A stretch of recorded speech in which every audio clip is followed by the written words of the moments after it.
This is Lou Dort, and I'm down to dunk. This is Lou Dort, and I'm down to Dort. I'm Josh Giddey, and I'm down to dunk. Hey, this is Kenny Hustle, and I'm down to dunk. I'm Darius Baze, and I'm down to dunk. I'm Mike Muscala, and I'm down to dunk. This is Poku, and I'm down to dunk. I love cereal.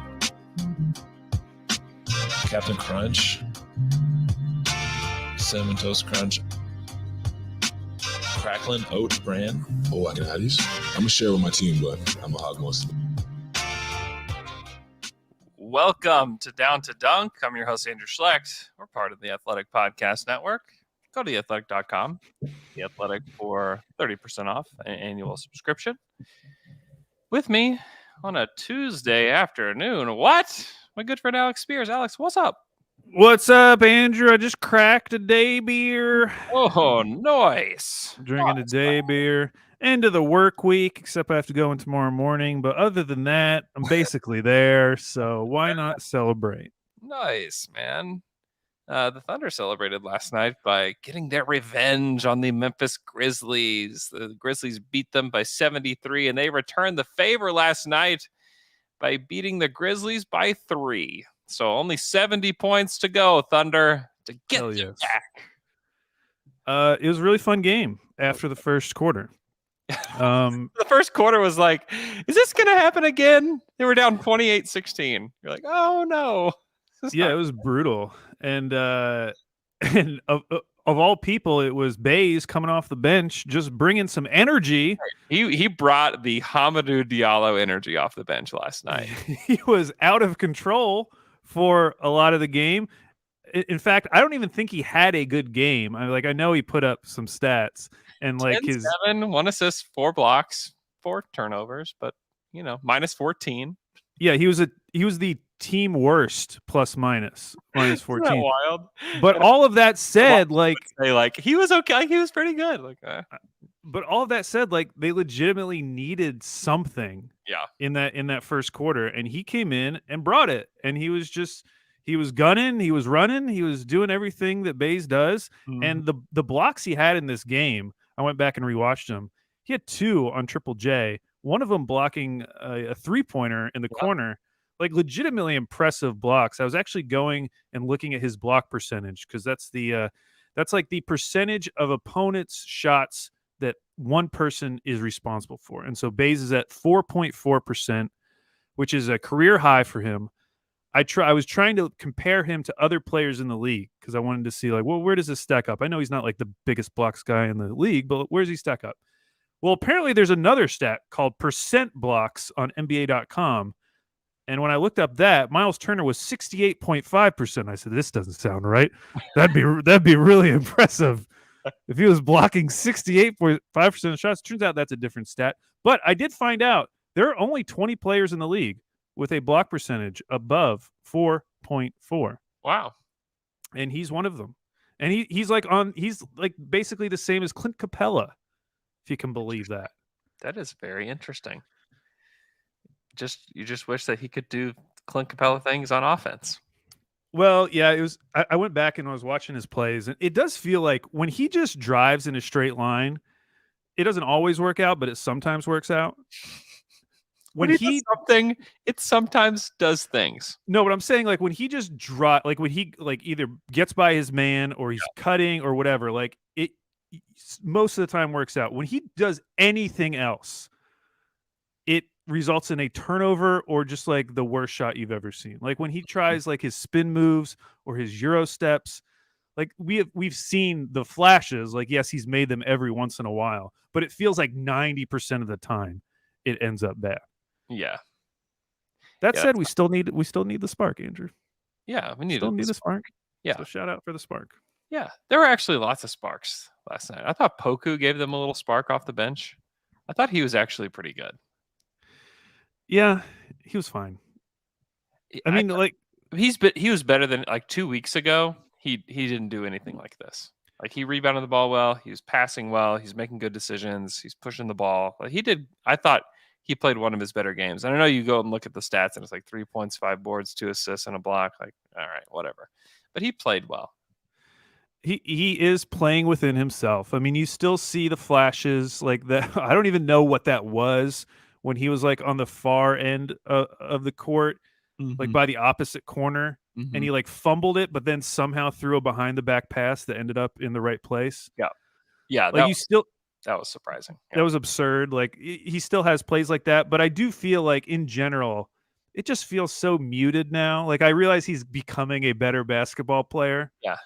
But I almost miss the freewheeling Poku that we saw last year. I somehow came across his Shaqtin' a Fool from the beginning of his rookie season. Yeah. It was something else. He did this turn. He drove the lane, spun around, threw the ball behind his back, and it hit the top of the backboard and off. Yeah. See, I missed that. He did this hook shot that was 3 feet away from getting to the rim. Just like hooked it, just like almost went strike. It looked like he was like throwing some kind of like weighted ball, you know? See, it was that. And then he threw a behind the back bounce pass to Teo that just immediately bounced out of bounds. See, Mark talks about broccoli and Skittles, but he's always talking about it in reference to the players. But what about the fans? Because in terms of Poku and the way that they're training him and developing him, they're giving the fans a lot of broccoli, Andrew. And I'm just saying I would like a little Poku Skittles every now and then. Well, the thing about the broccoli Skittles thing is like Mark knows that I want only Skittles. And he almost like pointedly talks about it whenever we're in like a press conference setting. Like when I asked him about the Josh Giddey triple double, he just looked at me and he goes, "Andrew, that's Skittles." He's like, "That's Skittles." And like almost like in a way, like, "Andrew, like shut up." Like is kind of how it felt. Like when I was like, "Did you know that he was this close?" And like, "How much were you guys discussing?" He's like, "Stop." Like, that's he wants to turn us into Jazz fans. He does like turn us into Jazz fans. I refuse, Mark. Not doing it. That's how Jazz fans talk about basketball. All broccoli, broccoli, and they love their broccoli. They love their screen assists. They love their defensive rotations. Like, no way, man. Like, give me the step backs, give me the fancy passes, give me the triple doubles. Like, that's what I want. But yeah, I mean, Poku, it honestly feels similar to Baze. The difference is the Poku's like way younger, but the bar is so low. Yeah. Like when he has a game where he just looks like a functional basketball player, it feels like, wow, he's really making development. And it's just because he's like not doing what he did last year. Yeah. And so, yes, I agree with you, but I feel like it's more of a factor of him just still being 19. Oh yeah. And it's his second year. Tightening the screws on Poku was another. Which, like, I would like to talk about the rotation a bit. Okay. Because we mentioned Baze. This was Baze's second game off the bench, which I'm generally in favor of. You know, it was something that we had talked about previously to them doing it. Definitely. Although I will say in these first two games, I think the thing that stuck out in those first and third quarters is like, well, there's really not anyone that much better than Baze. It's not like they've been hiding someone from us that they're replacing Baze with. I mean, it tells you basically what they've done is opened up a starting spot. You know, where it's like, you're not good enough to just hold this spot. I mean, I asked Mark pointedly before the game about it because they announced that Favors was going to start, and it's like, okay, so I just asked him. I said, "Is Jeremiah going to start the rest of the season? Because he's been in the starting lineup these last two. Are you just going to shift in between the 4 and the 5?" And he said no. Yeah. He said there's like they're not going to cement him in the starting lineup. That the guys that are cemented in the starting lineup, and he said this, is Shai, Giddey, Dort. And that's it. And so he's going to try out some other guys, which I think is the right thing to do. I mean, there's nobody else on the roster outside of really Kenrich Williams that you look at and say, yes, like this is for sure an NBA rotation guy for everybody. Yeah, and it brings up a couple things. One, obviously we know this, but works out great for this upcoming draft if we happen to get a top pick because there are plenty of rotation minutes. But also, as we mentioned last week with some of the trade targets, if you could bring in a guy in the same way that we brought in guys last year, there are minutes for people if there's someone they want to take a flyer on. Because, you watch that first quarter and like they were terrible. Not that we should base it all on one quarter, but it's just they don't have a ton of options in the front court as it is. So taking out Baze. It wasn't like some revelation, like, oh my gosh, this is the starting lineup we've been waiting for. But I thought it was really interesting that our guy, Trey Mann, only played 14 minutes. Yeah. What's he got to do, Andrew? I think it's all about defense. And he wasn't particularly great on defense last night. I think that they're continuing to kind of shape Trey to be the kind of player they want him to be. Man, I know I know I shouldn't bring up this name, but you'll enjoy it this time. Mm-hmm. Imagine if we did have Şengün. Everyone's talking about how Steven Silas won't play him enough minutes. I wonder if Mark would do the same thing that he's doing to Trey Mann, because we know that Şengün isn't like a great defensive prospect right now. Yeah. Would he only be getting like 14 minutes? It's very possible. I think it's very, very possible. There's a baseline of defense that you have to hit in order to play. And if you're making a lot of mistakes, you're going to get pulled. And Şengün, while spectacular, fun offensive player, defensively, he's an absolute train wreck. I think that's part of why Isaiah Roby doesn't play at all. Yeah. They don't like the way he defends. But, most people consider Giddey to be a poor defender right now. So do you think it's more of like an athleticism thing? Like he's in the right spots? Or like, do you also consider him to be a poor defender, and maybe it's just because he was a high pick that it doesn't seem to be as much of an issue with Mark? I think some of it is that he's like such a high.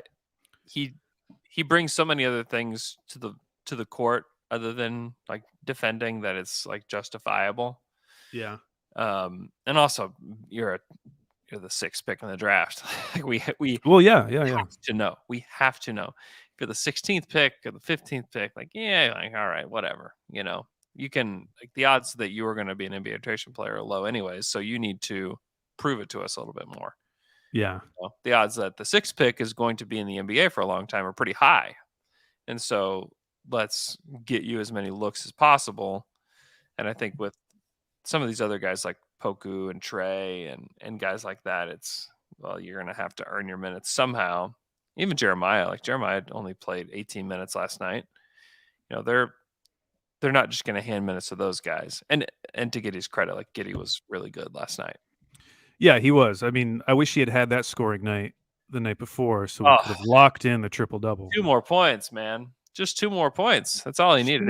That's all. It was painful watching that. It was like so much. Like, everybody. I was sitting next to the guys that keep the score for, how like you're on like ESPN or whatever, and it's like the live game scoring. Yeah. I was sitting next to the guy that was doing that, and they are like just locked in, and like just with every Giddey shot, like they're just like, oh no! It's actually a team. There's like a guy telling him what to input, and he inputs it like really fast, which is kind of interesting to sit there and watch. But yeah, that was painful. But Giddey was great last night. 3 of 8 from 3, 7 of 16 overall. He took some wild shots and some good shots, and he had that little lefty hook that I thought was pretty spectacular. Jay was texting us about it. Yeah. I thought the array of shots was fun, and then his passing was obviously next level. That backdoor pass, which is like the simplest play in the world to end the game. Like, I don't know how the Grizzlies fell for that one, but that was nice. I thought it was interesting. I went back and I was watching all of his shot attempts again, and we've seen teams just not guard Giddey. Like, he's had a relatively large amount of wide open threes, and he did have one last night. But on pretty much every 3, he was being contested, and in some cases, they're even like closing out from other positions on the court to Giddey, and he never attacked the closeout in any of those instances. Yeah, and I thought that would be something like that would seem to be something that he'd be better at, just because once he gets in the lane, then it kind of breaks down the defense, and you kind of get to see his passing. So I was kind of surprised by that watching it back, because I didn't notice it during the game, but like every single 3 he was getting contested on, which maybe that's one of the reasons the Grizzlies have been bad on the whole of the season on defense. That's like one of the reasons. But I don't know. You're contesting Josh Giddey. Like, what's going on here? Yeah, just leave him wide open. What are you doing? White Australian guy, maybe they think he's Joe Ingles. They're like, shooter. Maybe. Just running out on him. He looks. Of course, looks like it must be a shooter. it was their worst player came back last night, and maybe that affected the team in terms of their defense. I know. Bringing Ja Morant back was really bad. I can't remember. I don't know who it was that tweeted this, but I guess the fans were like, there was a fan sitting on the side that told Ja, like, to go back out. You need to sit back down. Like, bro, what are you doing? Ja was like legit upset about it after the game. I know. What are you doing? Like, Ja Morant is like the reason that you guys like have viability in the NBA. And like, sure, like you've had a nice stretch here, but you're doing nothing without him. I know, and it was hard to tell, like, because I'm sure some NBA players, maybe they like mishear things or they mishear it on purpose, even just to give themselves an edge. Yeah. And I was like, how could this possibly be true? Why would a Grizzlies fan ever say that? But then I went and clicked on one of those tweets and started reading the comments, and there were legit Grizzlies fans in there, like posting his plus minus, like, hey, these are just facts. Yeah. These are just facts. What are you guys doing? It's like you got to see the big picture. Like, you just have to. If you don't, like, you're going to be in big trouble. You're going to be in big trouble, Grizzlies fans. Because I mean, you think about it, and like those offhand comments, like, they probably don't mean a whole lot. But when you're a small market and like he gets like vibes the rest of the year, let's say the Grizzlies just go 500 the rest of the year, and they're like in the play-in, they lose the play-in, they're out. And like then Grizzlies fans are on this all season. Like, and Ja Morant's not going to like decline his option or anything like that. But, those things stick with you. I mean, Gordon Hayward said the way that his contract was handled, in Utah was one of the reasons that he ended up leaving, Yeah. And so if you're a small market, like if you're a Memphis fan, like you have to be like, you have to contact this man that says like, you have to stop. You have to stop, because Ja Morant's like the best thing that's happened to the Grizzlies in a very long time. Well, we saw it in OKC. I mean, the Mr. Unreliable headline was like a national emergency. Yeah. Which, like, in New York, like, who cares? Like, that wouldn't even be brought up. Like, it would be tweeted about once and then it's gone. Yeah, small markets, you just can't do that to your star guys. Like, you just can't mess around with that. I mean, if you want to say it to Killian Tilly, like, whatever, sure. I'm sure Killian Tilly's plus minus isn't very good either. Yeah, you really do like have to rely on your fans being smart. Like, New York and LA, like the Lakers, they can get away with having a lot of dumb fans because it's like, who cares? Yeah. There's so many of them. Like, it's going to be drowned out by like everyone else. Yes. Yeah. You got to be well informed. Like, you just have to be a well informed fan. Like, it's so bad. But it was fun seeing the kind of star matchup with him and Shai. Yeah. Because it was a really quiet game early on for Shai. And we've seen these types of games this season where it's almost like that Chris Paul year, the way Chris Paul played, where he like would do nothing, or it would seem like he was doing nothing for like a quarter and a half. And then as the game went on, he'd slowly pick it up, and then he'd become the closer for the team at the very end. And I feel like we've seen some games just like that, including last night from Shai. And there at the end, I mean, it was just awesome. I mean, you had the play he made to Giddey with Giddey wide open in the paint, and then the play that Giddey made to him when he was wide open in the paint. And that's a really interesting play because Giddey talked about it right afterwards with Nick Gallo, saying like, hey, they're going to overplay you. So right when I like make the signal, just run towards the basket and I'll throw it to you. But watching it back, it didn't look like Memphis had anyone guarding Shai. I know. No one was manned up to Shai at all. They like weren't overplaying him. They were underplaying him, if anything. They were not playing him.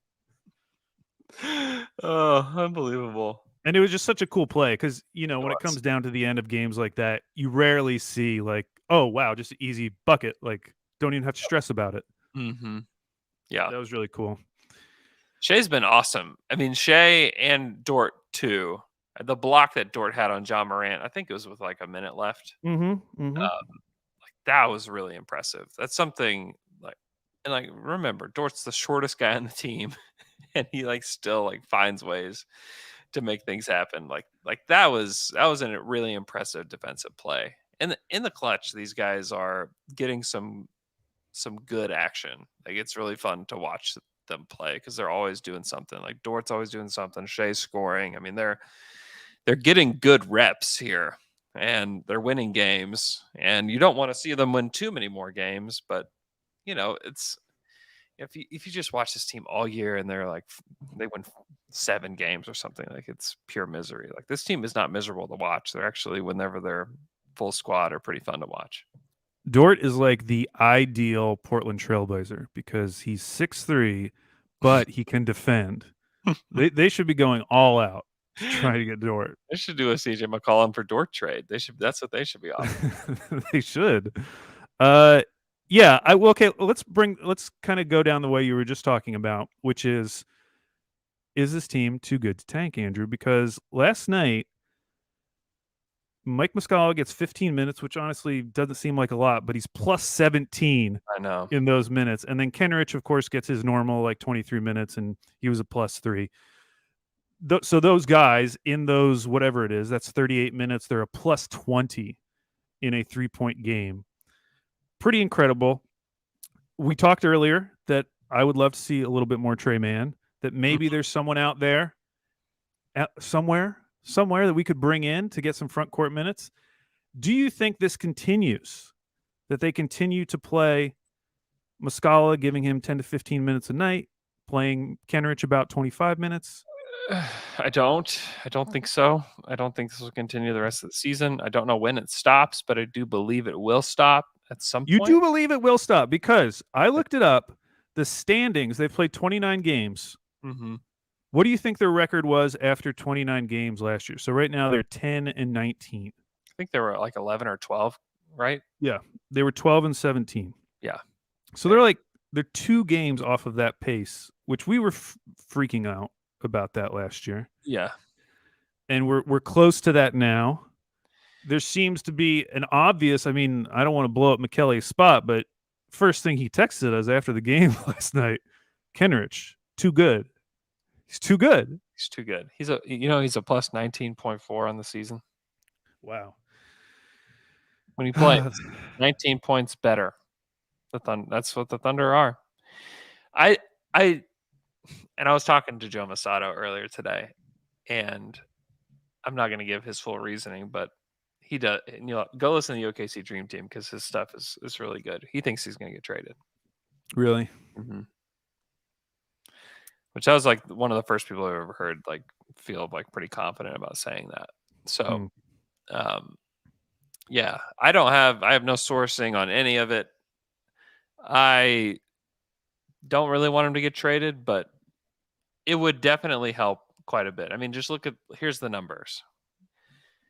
Kenrich Williams a plus 19.4, Mike Muscala plus 15.7. You take those guys out, it's a significant drop off because you'll be replacing them with, like, let's say an Isaiah Roby, who's a minus 6.8, or a Teo Maladone might get some more minutes, 13.7, minus 13.7. They've stopped playing Ty Jerome mostly. He's a plus 9.9. The next highest guy in limited minutes is Aaron Wiggins, a plus 8.7. And then it's Shai, who's a plus 7. And this is an interesting one. 1, 2, 3, 4, 5, 6. The 6th best player in on-off differential. Can you guess who it is? 6th best. I'm trying to remember who you haven't said. Oh, I'm guessing it's Bazley if you're saying it like that. Darius Bazley is a minus 14.6. This player is plus. They are plus 3.7. Oh, Trey Mann? Trey Mann is a plus 0.9. He is 7th best. The only other Giddey? positive. Giddey? Josh Giddey is a minus 5.5. Who else is on the team? Ty Jerome? Ty Jerome, I've already said his name. He is a plus 9.9. Oh my gosh. Honestly, sometimes when you talk, I take a sip of water because I don't think you're going to quiz me on anything, and I'm not really tuned in, Andrew. I don't know who you've said. My, how the turntables, Al. Who else is on the team? Oh, Jeremiah. Jeremiah is a minus 7.8 in 17 minutes. I don't think I can think of another person because I don't remember who you've said. Do I have to give you a hint? Yes. He wears a fanny pack. Oh, Poku's a plus? Plus 3.7 on the season. Now is that's net rating? This isn't just like cumulative plus minus. Yeah, this is on-off differential. Okay. Efficiency differential. Huh. So you're saying we need to trade Poku? Isn't that interesting though? Yeah, I mean, he probably plays most of his minutes with Kenrich, don't you think? Yeah, I mean that's Because he's coming off the bench. I mean, definitely. That's a factor here. I would bet you if you took Kenrich out, that number would change pretty dramatically for a lot of guys. You know, if you were just like, hey, like we're gonna trade Kenrich for whatever the threshold is, a top 15 protected pick from whoever, and that's all you get back, and you replace it with like the Vit Krejci experiment, like Yeah. worse you could be. See, this is the problem with trading Kenrich is if I was just in a coma for the last couple seasons, Mm-hmm. I went into a coma right after the Steven Adams trade, and you wake up and they're trading Kenrich, you're thinking, wow, what an amazing, like they've done it again. They flipped Al Horford into a first. They flipped Chris Paul into a first. They did it again. They flipped another guy into a first, like purely on a value proposition. Amazing. Incredible. But we fortunately or unfortunately have watched him for the last season or two, and now we like him, and now we say to ourselves, as soon as you trade him, you're looking for another Kenrich, which I do think is true. Yeah. Because you eventually need those kind of guys. Yeah. And I don't know if it turns out, if they do trade him and it's just for a like lottery protected first, or even an unprotected first that we're pretty sure is going to end up in the 20s. Mm-hmm. I don't know, man. I'll feel pretty empty inside. Yeah, like I might start reaching the what's the point. What if you get like what if you got like Jackson Hayes and a second rounder? That would be more fun. Yeah. Because we have the minutes for him, so like he'd get to play immediately. He obviously wants to be playing. He's not playing in New Orleans. Yeah. And I just again, if it's a late first, I just don't see the value at some point. But here's one way that I would talk if that happened. Let's say it happened right now. We're doing an emergency pod. Oh my gosh. Here's the value. Oh my gosh. Is you get the value of a pick, which is a little mystery box. Could be anything, could be nothing. Yeah. But you also strengthen your own pick for this season. But you can do that with him on the team. He doesn't have to play. There's not like a rule that Kenrich has to play. There does become a point where Kenrich is going to be playing for a new deal, at some point. Mm-hmm. And putting him on ice feels a little bit wrong. When is he up for a new deal? Could we give him the new deal? I'd love to give him a new deal. And then sit him on ice. I mean, okay, so the same number, the efficiency differential on cleaning the glass.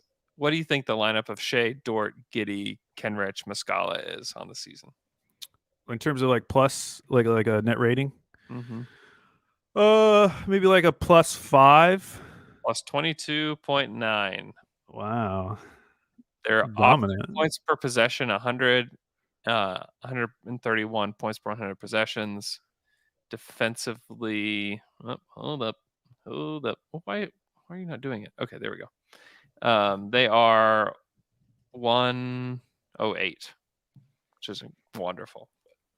Not bad. Wow. It's really something. Yeah, it is. It's a conundrum because it is. Well, let's say they do keep him. They continue to play him. Mm-hmm. How good do you think this team will be? Like, obviously, we don't think they're like going to be amazing or anything. They're not going to be amazing, but like they're going to be in line for like the 7th pick. Do you think it's that bad that it would be the 7th pick? So I'm looking right now. I do not With the think way the odds are, yeah. With the way the odds are, there's a chance that that's Yeah, where yeah, you yeah. are. You know. Because like if you told me you can keep Kenrich, Mm-hmm. you get him, you're going to sign him to his next contract. Yay, he's going to be on the next version of the Good Thunder. Mm-hmm. But you're going to end up in the 3rd slot. So you're not going to be able to catch up to Houston, New Orleans, or Houston, Orlando, but you will get the 3rd slot. Wouldn't you take that deal? Yeah, I think I would too. I would. Yeah, give me. Yeah, I would take whoever the 3rd guy is. No. I'm not saying you get the 3rd pick. I'm saying you get the 3rd best odds. Oh, I mean that's probably the best case scenario, anyways. I know that's kind of how I feel. And so you have to look at these other teams, and it comes down to New Orleans and Houston because I actually feel pretty positive about the Spurs. Yeah, they've been playing well. The Kings got a nice little win recently, not their last one. yeah the Doug Christie bump. They beat someone. Did they beat the Blazers? I think they did. Oh, they beat the Spurs, who I just talked about. Like those are really like I'm not too worried about this. So it's really just Houston and New Orleans. Yeah. And Houston terrifies me because Houston has huge levers that they can pull. They can pull. And whenever they pull those levers, this team is going to go right back to being that garbage team we saw at the beginning of the year because they're going to get – here's what they're going to do. They're going to trade Eric Gordon. They might even trade Christian Wood. They're going to bring back Jalen Green and KPJ, and they might win like 2 games the rest of the season. So I'm terrified of Houston. It's very possible. What does an Eric Gordon trade look like? I bet someone would give them like an expiring and a first. Wow. Like a goodish team. He's got 3 years left, though. You lock him in. Wouldn't the Knicks love to have him? Good Lord. I mean, there's so many teams that could use him. The Mavs. Mavs would kill for him. I don't know if they would kill for 3 years. They would kill. I don't think they would kill for that's. They would murder Andrew. If this was 2 years, or I mean, if he was expiring, like yes, I think you get what you just said. I just think like 20 million, like he's going to 20 million for 3 more years. Like that's a big chunk of your cap. Like how can you really rely on Eric Gordon? Like, I don't know. I'd worry a little bit about that, especially giving up a first too. I don't know. And also getting to that money, like for a team like the Mavericks, like who are you trading to get there? Like that's a conundrum there. What do you think about this deal? Making it up on the fly. I can't remember the guy's name. There it is. Malik Beasley for Eric Gordon. Malik Beasley for Eric Gordon. You boost your defense, maintain shooting. They like Beasley in Minnesota. I'm just not a huge fan of Beasley. I'm not. And he's youngish. He's 25. 25. Yeah, he's exactly what the Rockets have just brought in. It's just like these get my own bucket guys. Hell yeah. You know? It works great for a tank, or it did. Yeah. They started winning. Yeah. Well, Jalen Green going down is like one of the biggest parts of it. You know? Yeah, it is. With high usage, 19-year-old, like, you're gonna suck. Like, of course you're gonna suck. So I'm terrified of Houston. New Orleans, I should be terrified of, but I think it was on the Low Post or one of those big pods. They were talking about the Pelicans being a buyer. Yeah. At the deadline. Mm-hmm. Which, great. Yeah, go for it, Pelicans. Go for whatever you're going for. I would love that. Yeah. Bring in talent. Yeah. That would be... They may try to. It would be about the dumbest thing they can do, you know. But they may try to do it. See if they can get to the play-in. I mean, how far away are they from the play-in? Pretty far. But they may try it. I mean, who knows? And things change. Yeah. You know, things change. If over the course of the next few weeks, they're not that far out. They're 3 games out at the play-in. Yeah, we are 2.5. I know. Oh no, we're 1.5. No. 2. 2. Yeah. Okay. 2 games out of the play-in. Yeah, I mean that's the thing about the play-in game is that it makes all these teams that have no plan feel like they're within reach of the playoffs. You know, which is good, but why Sacramento, did last year? Last year, it felt like there were so many more tanking competitors, and maybe that's just because we're earlier in the season right now. Mhm. But remember, at the end of last season, like we were worried about the Raptors at some point. We're obviously worried about the Cavs. Yeah. You still had the Pistons and Magic. Like it just felt like there were more competitors last year. Yeah, like everybody's 500 right now. Yeah. That's just the way that the league is today. It's like you have like the Bulls and the Nets and the Suns and the Warriors and the Jazz, and then everybody else is 500.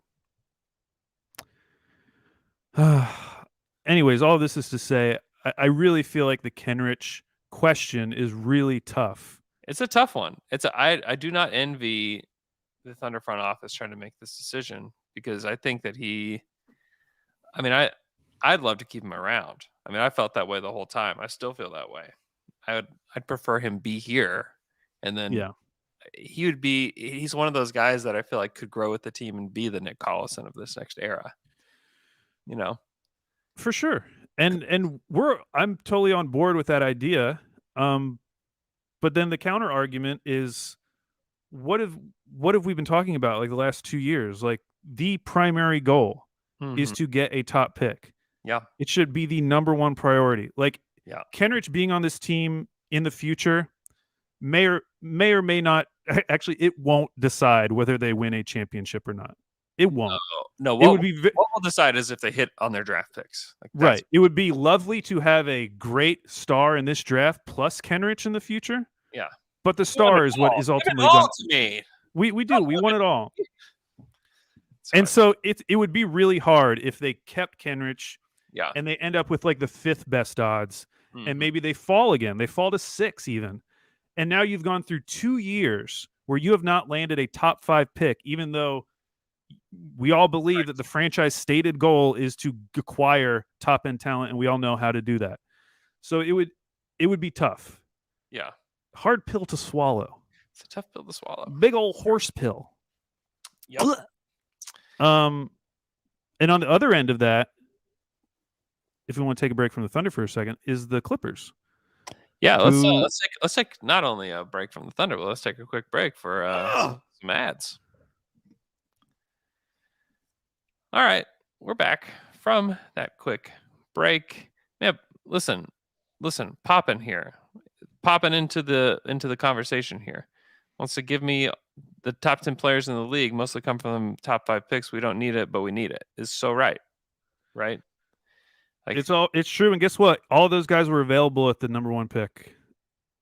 All like of them. just because these guys went, like just because Chris Paul went at 4, he should have gone number 1. People talked about it that year. He should have gone number 1. Embiid, Luka went number 3. Everyone talked that year. He should have gone number 1. Like, yes, all of these guys went, but it's because teams ahead of them were dumb and stupid.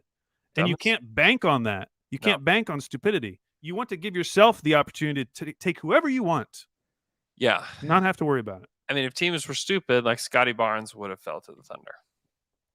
Yeah, if the Raptors were not ahead of the Thunder, I truly believe that Scotty Barnes would not have gone where he did. Yeah. He would have fallen, and we probably would have taken him. Yeah, I think Barnes was the target for OKC.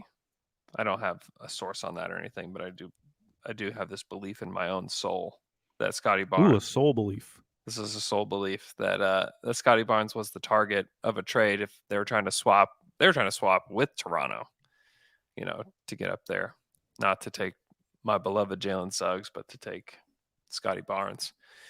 And I remember, I mean, I even have video of it. The Thunder fall to 6 at our lottery party that we had, and somebody started chanting Scotty Barnes like at the party.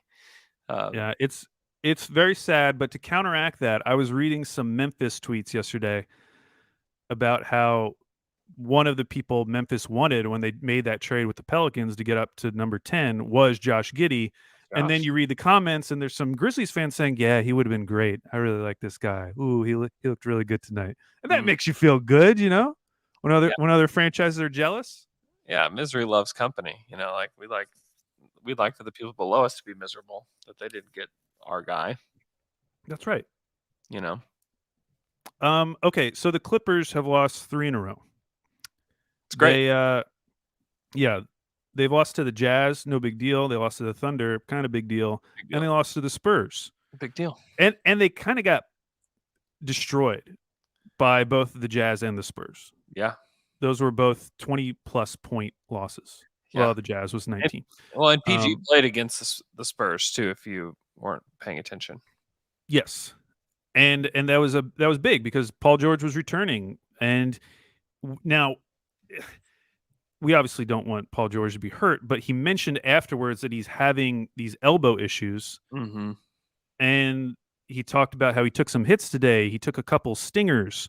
We'll see how it feels tomorrow. Not sure if it'll be sore or not. See how it feels in the morning. We dealt with this with Paul George when he was in Oklahoma City. It seemed like every injury he had the potential to be like a massive injury that was going to keep him out the rest of the season. Yep. And he just always continued to play. So I have the feeling it'll be the same this year, that maybe he'll go in and out a little bit, but it doesn't feel like he's going to have like a season ending. Like they're going to eventually say like, oh, he needs surgery on whatever this is. Mm-hmm. He's going to be out. Mm-hmm.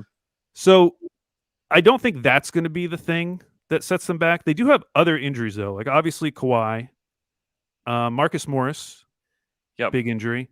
And then just the general disappointment, underwhelming performance of their team as a whole, especially compared to how they played last year. We know they have the toughest schedule in the league coming up or currently experiencing. The question, though, Andrew, and this is where the play-in screws you, because even if they like fell off a cliff, relatively speaking, and they ended up in the 10th spot, if you got to the end of the season, what if Kawhi comes back and all of a sudden you're like, oh, 2 single-game playoffs? Like, I'm picking the Clippers, and all of a sudden now it's the 16th pick or whatever it is. Like, that's where it screws you, because in the past, they would have just been in the 10th spot, and they're in the lottery, and you're good. But now they can, like, fight their way out of that lottery. So you really need them to fall to 11th. Yeah. If you have any shot. If you, like, really want to guarantee a decent lottery pick. And that feels just harder, because you look at the teams below them in the West, and it's like, okay, the Lakers, Anthony Davis out for 4 to 6 weeks. They haven't looked good once this year. They like cannot blow out a team at all. They're either winning these super close games or getting destroyed. Yeah. The Timberwolves, like, I guess the Timberwolves are the team I feel best about of the teams I'm about to list. They've won 4 in a row. Yeah. They actually have a positive point differential, which these other teams do not. Yeah. Dallas Mavericks, Luka's still out. I was reading like multiple Mavs articles today about how much malaise there is within the Mavericks fan base. How much they're just like tired of the Mavericks. Dude, yes. I've talked to their beat writer too, and he was like, man, it's like there's no feeling, amongst the season. Like there's just nothing. And I think the underrated aspect for non-Mavs fans is that from the outside, we don't realize like they've actually had this roster for like 3 years now. It's like the same guys. It's the same guys. It's the same exact guys. So like you understand it. So, you hope if Luka comes back, they can start playing better. Obviously, they played this poorly last year and then went on. They were like one of the best teams in the league at the end of the season. So you hope that happens again. Yeah. Then you get to the Blazers. We all know what's happening with the Blazers. Hope they make some trades. But like none of these teams below the Clippers, you feel like, yes, they're definitely finishing above the Clippers. Like without a doubt. They all have their own issues. And then, of course, you get to the Kings and Spurs. Where it's like, yeah, whatever. Yeah, no, I feel that I understand where you're coming from. That I wouldn't just don't hold your breath for like a high Clippers pick. I expect it to be like the 19th pick or whatever. It would be fun though. Like let's say they do end up in like the 9th spot and then we get to root against them in the play-in games. That would be kind of fun. That would be fun. Yeah. Yeah, I mean, it would be wonderful to have that pick land in the lottery. That would be incredible. And if somehow they got like crazy luck, this happened with the Cleveland Cavaliers. That's how they got Kyrie Irving, is that they traded for this pick from the Clippers, and it ended up being the number 1 pick. They got Kyrie Irving. I mean, that'd be like the ultimate story, Like, it would be retribution for the bad luck the Thunder had last year in the lottery. But I don't expect it. Like, I expect this to be a pick in the teens. Another shot at a Trey Mann-ish player, and for their own pick to be the one where they hopefully get a top 4 or 5 guy. Yeah. Yeah. It used to be so simple before the play-in. Because then back then you could like start looking at the Eastern Conference and comparing them. Because I actually feel better about a lot of the East teams that are below them. Yeah. Like I feel positive about the Hornets. Like they've just had a ton of COVID things going on. The Celtics have looked better as of late. They're starting to get people healthy. Even like teams like the Hawks. The Hawks are another one that are below the Clippers right now. Boston. The Raptors even, like I feel like the Raptors could be better. Could. Boston could. I mean, maybe the Knicks put it together. Like theoretically, the Knicks, yeah. The East is just way more promising than the West for me right now. Yeah, you could see these East teams somehow getting it together, and some of it, the East teams will be getting it together is that they just beat up on each other. Like someone could go on a run and. Well, now they need to beat up on the Western Conference because the Western Conference is so bad. I know, that's so true. Hey, I wanted to ask you a question before we go. Sure. But I have to find it. I will tell you what the question is. Let's say that the Thunder started having some guys enter COVID protocols. Okay. And they could bring back a Thunder-related player to play on this team for, let's say, like a 10-day contract. Okay. Yeah. And but you have to. I'm adding this to it. It has to be someone who you generally believe could actually play basketball right now. This is from Kurt Leftwich. Yeah. And he voted for Mitch McGary, who I would say you're going to have to get a time machine. The chances that Mitch McGary is in NBA shape or even just he's probably in bowling shape for sure. Yeah, Snake shape. There ain't no way that Mitch McGary's in NBA basketball shape. Dion, definitely. Oh, wow. He's out of the league, isn't he? Yeah, he's out of the league. Give me Dion. That's a good one. I would like to see Houston back. Deontay Burton is in shape. Okay. So give me Deontay. Let's see. Who else? What do you think? Raymond Felton's in shape? No. I think we saw a picture of him. I'm pretty sure he's not. Oh, no. Right. Would love to have him back. Yeah, I would love to have him back. I would like to see Houston back because I bet we could get him on the pod. Yeah, that would be really fun to get Josh back. He's in shape. We could get him back. Ersan Ilyasova was signed today, former Thunder man. I saw that. That's very cool. See, I know like I should want all these G Leaguers to be getting their NBA opportunity, but I get way more excited when I see a name like Ersan Ilyasova. I do too. What would your feelings be if you look up and it's the Thunder have signed Kyle Singler to a 10-day contract? Bring it on. Tank Commander. I'd kind of be excited about Let's see it. And he's older now. Let's move him to the 4. Power forward, Kyle Singler. Yes, I'd love to see that. Could you bring Nazir Muhammad in from the Thunder front office to the to the Thunder bench? Is that a thing? You could definitely bring him to the bench. If we play the Lakers, like why couldn't he could just stand in the paint. I don't want to make him run too much. He's older at this point. What's Lance Thomas doing? Lance Thomas is only 33. Oh, man, Lance Thomas. I remember I really thought the Thunder screwed up when he went to the Knicks and had like one good year. Yeah, I know. Lance he could come in for a few games. It sounds like, what's funny? Like, one, the Thunder have been like super healthy. I don't think they've had a guy enter COVID protocols yet. They haven't. But also, like, because of the way their G League team is set up, like in the same building, like it feels like they have a never-ending supply of G Leaguers if it ever got to that point. Yeah. They've got a bunch of so many guys. I mean, with Rob Edwards, come on, bring him up. Rob Edwards is a hooper, like straight up hooper. He really is. There's some decent guys on the G League team. At least that would be kind of fun to have to come up and play for the Thunder. I think Rob Edwards is probably at the top.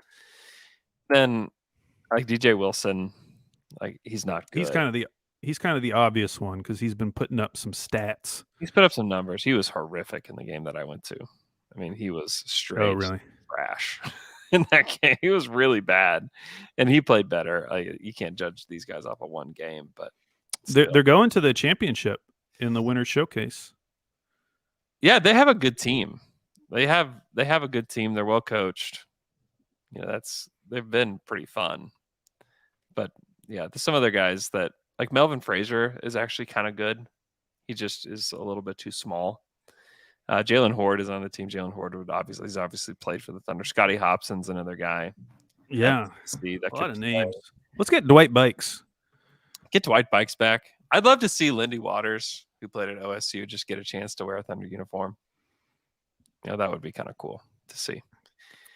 Obviously not an NBA talent, but that would just be fun, just personally for me, to see Lindy Waters get a chance to play for the Thunder. All right. That's all I've got.